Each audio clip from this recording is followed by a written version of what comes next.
Bonjour, bonsoir chez vous, en Afrique, en Europe, en Amérique, en Asie et partout dans le monde. Aujourd'hui, on va parler de ce thème assez particulier dont je dis les signes qui ne trompent pas. Alors, quand je dis les signes qui ne trompent pas, je veux parler de quoi? Je veux parler d'un leadership africain qui donne l'espoir à sa population. Les signes qui ne trompent pas. Vous savez que le leadership est très important pour déterminer l'avenir ou la direction dans laquelle va une nation. Donc le leadership, c'est la tête, c'est le leadership qui inspire la population en montrant l'exemple. Un leader est souvent aussi jugé par sa capacité de former d'autres leaders. Un leader, c'est celui qui se met au devant pour mener les troupes au front. Un leader, c'est celui qui est stratagème, il est communicateur et il communique avec ses troupes, son équipe, sa population, des stratégies ou encore des différents programmes établis pour montrer donc cette vision de l'avenir à la population et nourrir cette vision et qu'ensemble avec sa population, en montrant l'exemple bien sûr, il se dirige avec la population et lui, ensemble avec sa population, et quand je dis lui, ça peut être elle, donc leader, femme, avec l'ensemble de population, il se dirige dans cette direction. Donc, le leader, c'est vendre la vision. Le leader, c'est rester en communication constante avec la population et qu'ensemble, il sème donc ces grains de l'esprit travailleur, de l'esprit protecteur et ensemble, ils bâtissent donc l'avenir de la nation. Alors, quand je dis les signes qui ne trompent pas, c'est quand vous avez à la tête de votre nation un leader, un président qui reflète quelques de ses qualités, eh bien, ça redonne l'espoir à la population. Donc, repartons, nous restons toujours en Afrique et on va visiter ici quelques comportements de leadership qui font que, qui ne donnent pas en fait l'espoir à la population, ces comportements qui font que nombreux des membres ou bien des citoyens de la communauté, du pays, quel que soit le pays africain où vous habitez, si votre pays est confronté à une fuite de cerveau, et cela est souvent occasionné à ces signes-là, et fait que bon, les gens n'ont pas trop envie de rester en Afrique, les gens veulent partir parce que il n'y a pas d'espoir reflété, et ça commence par le leadership. Le premier, le leader, sera celui qui se comporte comme un dieu. Vous remarquerez que dans beaucoup de pays africains, le leader est comme un dieu. C'est comme c'est quelqu'un qui, quand il est président, on doit lui faire la révérence tout le temps. On doit dire Monsieur l'excellence suprême président de ceci. C'est un leader qui n'est jamais critiqué, même quand c'est pas en fait une critique, parce qu'il y a des critiques positives et négatives, et même quand la critique elle est positive, la critique va dans le sens d'aider la personne, mais c'est toujours mal perçu. Ouvrir la bouche pour parler de cette personne-là, de ce président-là, devient tout un problème. Alors vous savez que ça c'est l'un des signes de un leadership manquant. Ce leader-là, ces signes-là, vous remarquerez que ce leader n'est jamais en contact avec la population. Ce leader qui est né au village le plus souvent, grandi en ville, vous ne le verrez plus jamais marcher, il n'est jamais à pied, il n'est plus avec la population. Quand il se déplace, c'est toute une armée qui se déplace avec lui. Vraiment, c'est tout un bataillon, c'est toute une armée, c'est des voitures blindées, c'est des hélicoptères qui volent. Et vous ne verrez jamais cette personne dans un lieu public en train juste d'avoir une conversation comme ça, ou même si c'est lors d'un meeting, parce qu'on les voit souvent qu'au cours des campagnes présidentielles où voilà, le gars il est là pour faire des meetings, mais avec tout le contingent qui va. Alors, d'autres signes, je le dis comme ça. Deuxième, pas dans un ordre particulier. Le deuxième, vous remarquerez que au fait, l'environnement de ces leaders, ces enfants. Le leader, souvent, c'est quelqu'un qui est né au village, comme je l'ai dit tantôt. Il a grandi au village, il est arrivé en ville, la capitale. Mais c'est quelqu'un qui a fréquenté, en fait, les écoles publiques. Mais quand vous voyez leurs enfants, le comportement de les membres de sa famille, déjà, il n'y a aucun membre de la famille il y a des enfants qui fréquentent les écoles publiques. Ils sont dans les écoles privées de qualité. C'est souvent dans les écoles privées françaises ou encore la plupart du temps si vous êtes colonisé par la France. Donc, leurs enfants vont dans les écoles privées s'ils sont sur place dans le pays en Afrique. S'ils sont ailleurs, ils sont dans les écoles privées en Occident. Et vous remarquerez que ces écoles publiques où ces leaders ont fréquenté, ces écoles publiques en état de délabrement.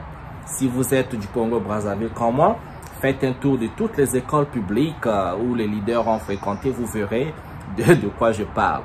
Et faites un, pour ceux qui ont connu le lycée de la ville de Dolisie, faites un tour, c'est la troisième plus grande ville du Congo-Brazzaville. Faites un tour, vous verrez le lycée où le président de ce pays a fréquenté. Vous verrez dans quel état se trouve ce lycée. Troisième point ici, c'est le côté santé. Vous remarquerez que quand ce leader tombe malade, y compris les membres de sa famille, si et seulement si ils doivent se soigner au Congo, ce sera dans les cliniques top-notch. Et ce sera souvent les cliniques des étrangers, des cliniques tenues par des cliniques françaises ou américaines.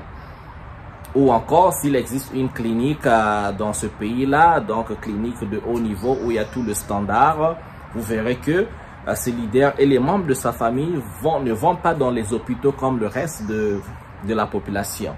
Ou encore, ça c'est pour un bobo. Sinon, ils sont toujours partis se soigner hors du Congo, hors de l'Afrique le plus souvent. Ils vont aller en Occident, en France, en Angleterre, Bruxelles, tout ce que vous voulez, des pays européens ou encore aux États-Unis pour se faire soigner. Parfois, quand c'est un bobo, tout de suite là, ils ont les privilèges pour aller se faire soigner. Alors que le reste de la population n'a pas d'autre option que de fréquenter ces hôpitaux qui le plus souvent manquent le matériel. Parfois, il n'y a pas d'électricité, surtout que nous avons des délestages, on ne sait pas trop, c'est des jeux de lumière pendant les fêtes de Noël. Donc, on ne sait jamais quand est-ce qu'il y a l'électricité. Si vous avez l'électricité 2 semaines, 1 mois sans coupure d'électricité, c'est un miracle. Donc, vous remarquerez que ces leaders ne vont jamais dans les hôpitaux, dans leurs propres hôpitaux. Alors, c'est un autre signe. Troisième signe, on va parler ici là des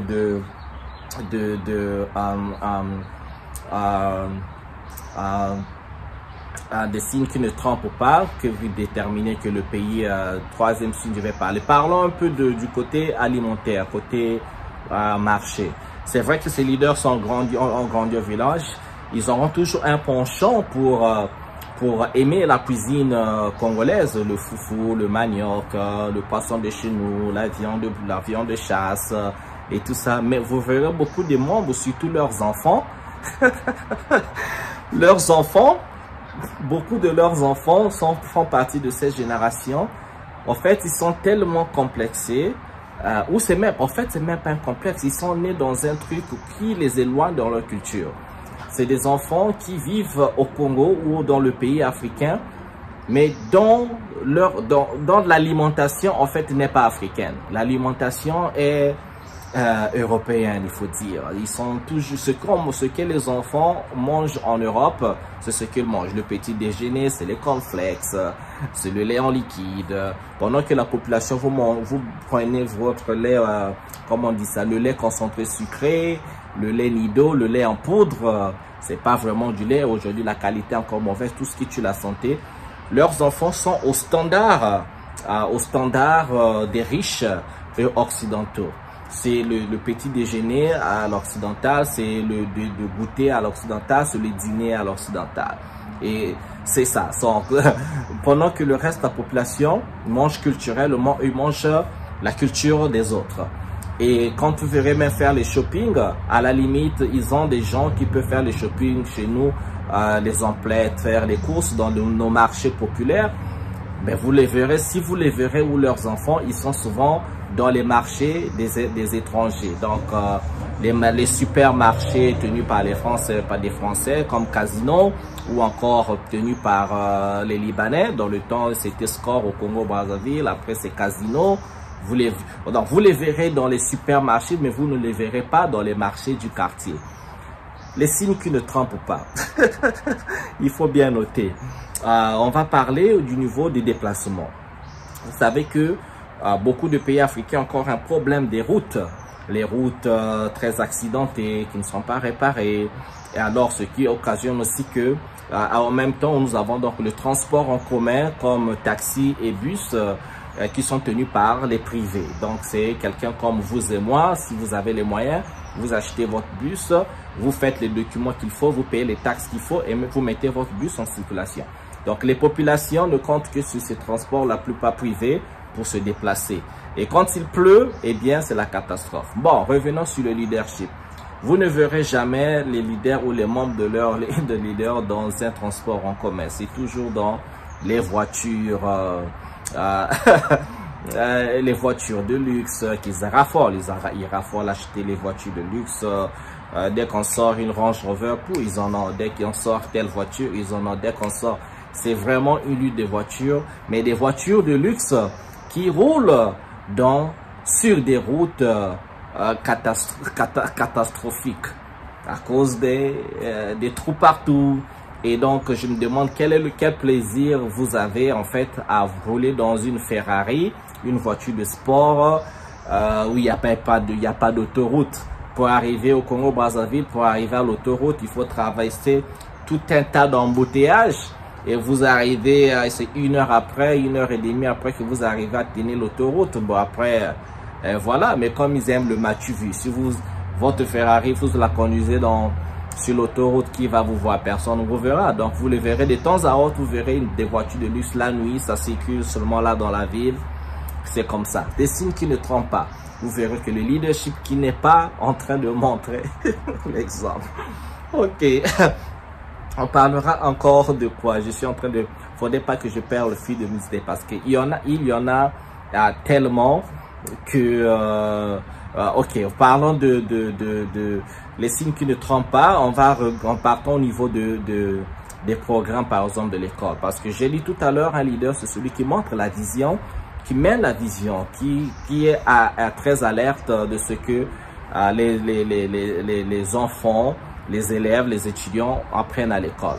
Aujourd'hui, nous avons dans les programmes scolaires au Congo, par exemple, qui datent de l'époque coloniale. On apprend encore des choses telles que qui a découvert l'embouchure du Congo, on va dire c'est Diego Cao, dans des choses comme ça, où vous savez que les colons sont venus, les Européens sont venus, ils ont commencé à découvrir des choses chez nous.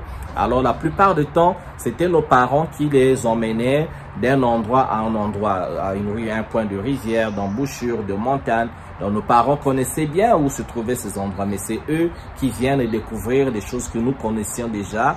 Nos parents connaissaient déjà où se trouvent ces choses-là. Donc c'est ça aussi l'un des signes. Donc vous avez ces programmes-là qui ne sont pas réformés. On enseigne la fausseté, mais le leadership ne dit absolument rien. Le leadership ne fait absolument rien pour changer la chose. Des signes qui ne trompent pas. Nous sommes au 4e point ici, je pense. Alors, ici, on va parler donc j'ai parlé de la réforme scolaire, la réforme éducative, mais on va parler de maintenant l'investissement sur la recherche. Vous remarquerez que les leaders ne sont pas intéressés à investir ou à encourager l'investissement sur les projets des locaux, les projets des jeunes créateurs, scientifiques, et faire des investissements dans la science, faire investissements dans donner la chance aux jeunes de faire des projets qui doivent échouer jusqu'à ce que ça réussisse. Donc, encourager encore le secteur privé, les gens privés, les riches, ceux qui ont l'argent, donc de financer ces programmes-là. Donc, faire en sorte qu'il y ait donc la formation des ingénieurs, beaucoup d'ingénieurs. On a besoin de beaucoup d'ingénieurs, beaucoup d'architectes, beaucoup de docteurs, de médecins. Alors, si vous êtes dans un pays où le leadership ne fait pas de ça une priorité, alors ça c'est l'un des signes qui ne trompe pas. À cela, je vais ajouter donc des programmes pour l'industrialisation, par exemple, d'un pays qui commence par l'énergie. Je vous ai dit que il y a tellement de délestage chez moi et on ne sait pas s'il n'y a pas d'énergie dans un pays, il n'y a pas d'électricité. On ne sait pas trop comment est-ce qu'on peut prétendre à industrialiser une nation sans ça. Donc, le signe qui ne trompe pas, on ajoutera encore donc le fait que on ne définit pas un leader, quand vous voyez que le leader ne définit pas les priorités d'avenir. On ne peut pas construire un immeuble, un gratte-ciel dans une ville quand on n'a pas assuré l'électricité, le courant, on n'a pas assuré la construction d'un pont qui va relier d'un pont ou des routes qui vont relier des zones enclavées pour faciliter la circulation des biens et services, la circulation des biens et personnes, j'allais dire, excusez-moi, la circulation des biens et personnes, et donc à désenclaver ces zones-là, parce que bon, un immeuble, ça nourrit personne, ok? C'est vrai qu'on veut qu'il y ait une ville propre, une ville belle, mais on ne peut pas sauter les étapes. Donc, quand vous avez un leadership qui saute les étapes, vous avez un problème. Les signes qui ne trompent pas. Au numéro 5 ou 6, j'ai peut-être perdu mon fil des idées, vous pouvez compter. Et vous pouvez toujours, n'oubliez pas de laisser dans les commentaires tous les points que j'ai pu oublier. Donc, en fait, le but c'est, quand vous regardez tous ces points-là, vous vous dites, quand votre leader reflète ces points, vous avez donc l'espoir, parce que le leadership et les membres de sa famille sont au devant de la scène pour redonner la confiance à la population, dire à la population, nous sommes avec vous, nous travaillons avec vous, nous aimons. Ce qui fait aussitôt que toute la population non seulement on va adorer le leader, ce que parfois les leaders africains oublient, que quand vous reflétez, vous donnez l'espoir à la population, vous donnez l'exemple et vous montrez à la population que vous travaillez pour elle, ils vont vous adorer. Ce débat d'élection, par exemple, on va faire les élections, mandat, non, je vous assure, si vous reflétez cet exemple, un leader, une population peut voter pour vous toute la vie. On vous encouragera de rester là, on n'a pas besoin d'élection, on n'a rien à cirer de tout ça. Donc, il y a un leader qui assure le bonheur, le bien-être, pas le bonheur, mais le bien-être de la population. Ça veut dire les gens accès à un avenir. Donc, quand le leader montre les exemples en disant à la population, nous allons bâtir cet avenir ensemble, ce qui fait que les gens ont l'espoir, les gens vous adorent, les gens travaillent avec vous. Les signes qui ne trompent pas. Alors, chez vous, vous vivez dans quel pays africain? Quels sont les signes chez vous qui ne trompent pas? Qu'est-ce que vous pouvez compléter par rapport à ma vidéo? Les signes qui ne trompent pas. Signes d'un leadership. Merci de m'avoir suivi. C'était ma vidéo pour aujourd'hui. Laissez les commentaires, partagez, laissez les j'aime comme ça. Et surtout, abonnez-vous massivement. Je vous adore. Bien le bonheur chez vous et ciao, ciao.